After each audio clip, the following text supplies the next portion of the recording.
pa rin yung ulan, yung yung bagyong Karina. Kaya hindi ko alam kung paano ko pupunta sa drop-off area ni SPX.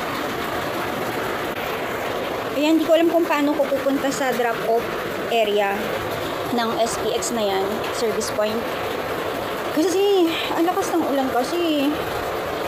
So, ito, dalawang sabo sana. Yung first ship out ko kay SPX. Ayan, sorry, parang pwede ka. Ayan, dalawang sabo. SPX kasi yung yung shipping ng customer. Siguro hindi pa sila marunong mamili ng mga courier. Kasi ito naman si Chopper. Yan, si Chopper ay JNT courier siya. So, hindi ko alam kung magpipick up din si Kuya kasi ang sabi sa balita, kakanood ko lang kasi ng replay sa YouTube. Sabi sa balita, maghapon pa rin yung ulan, si Karina. So, ang oras ngayon ay 4:25 AM. Pero yun nga, 3 o'clock pa ako gising. Kung ano-ano pang mga kailangan kong gawin. So, ayun, hindi ko alam kung paano ko ito i-ship kasi maglalakad lang kasi ako. Wala kasi akong pamasahe. Nagbi-business, walang pera. Ito lang pera ko.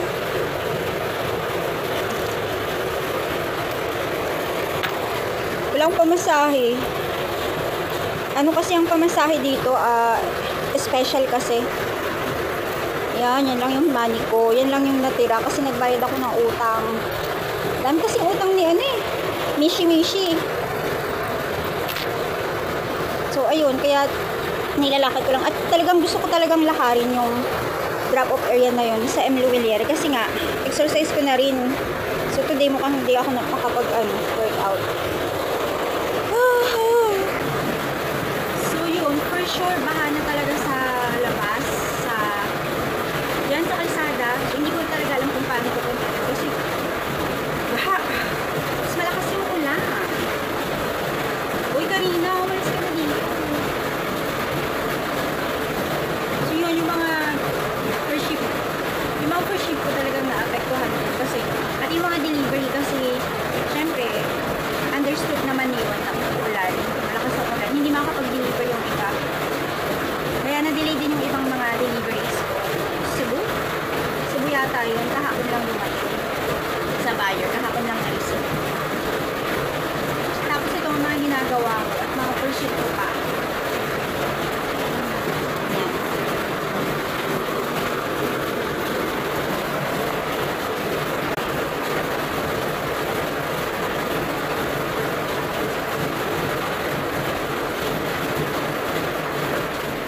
Alam niyo yung bahay ko, walang bintana. Kaya, dito lang ako makasilip sa labas. Yun o. Yan na yun. Nasira kasi talaga yung flow ng magandang shipment ko. Dahil sa ginawa ng platform. Yun. Binuksan niya nga kasi lahat ng meron siyang shipping, partner, shipping courier. Meron na rin sa shop ko. So, nasira yung magandang flow ng pag-ship out ko ng order. Kasi dati, araw-araw ako nag-ship out. Araw-araw akong merong pinapa-pick up. Kasi may mga maliliit na items lang din ako. Lalo din sa TikTok. Ayan. TikTok at shop, pag nagsabay sila, madaming napipick up sa akin si Kuya. Pero ngayon talagang inanong ko din yung rider. Konti na lang daw yung mga shopping nila. So ngayon, hindi ko pa rin ganun natatanggap yung SPX courier ko sa shop ko. Kasi nga, lagi nag-delay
So, ayan, ano ba to? 3:18 na ng hapon. Kanina nga madaling araw ako na first video. So, ito nabalot ko na sila. Pero, hindi ko talaga sila ma-ship kasi lalong lumakas yung bagyong Karina. Yung dalawa sa JNT, yung dalawa sa SPX. Buti naman nag-online si ma'am. Yung isa kasi makakancel na talaga kapag hindi siya na-receive ng drop-off today. Ng drop-off service. So, buti, nag-reply siya. Buti, sabi niya kaka-online niya lang daw. Ayun. So, ayun. Okay na ako. Hindi na ako mag-worry na makakancel tong isang SPX ko. So, yun na, dalawang sabo, isang chopper, tapos isang sa TikTok shop ko. Kawawan man TikTok ko. Isa-isa lang ako ma-order. So, ayun. Tapos, ang daming tulo ng bahay ko. Kaya, hindi rin naman ako pag-concentrate sa paggawa ng next order. Grabe. Nanonood lang din ako ng mga news sa YouTube. Ayun, sobrang lakas pa rin talaga ng Karina. Sana bukas umalis na siya kasi maglalakad na ako sa drop-off. Ayan. Ayan, yung mga yan. Kailangan ko siyang madala na kasi malapit na magkatapusan.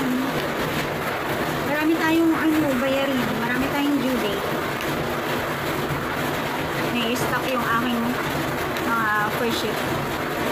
So, yun lang yung update ko today na hindi ako mag-shift out. So, bukas ko na lang siya dadalhin sa umaga. Sana hindi na malakas yung ulan. Si Karinang ko.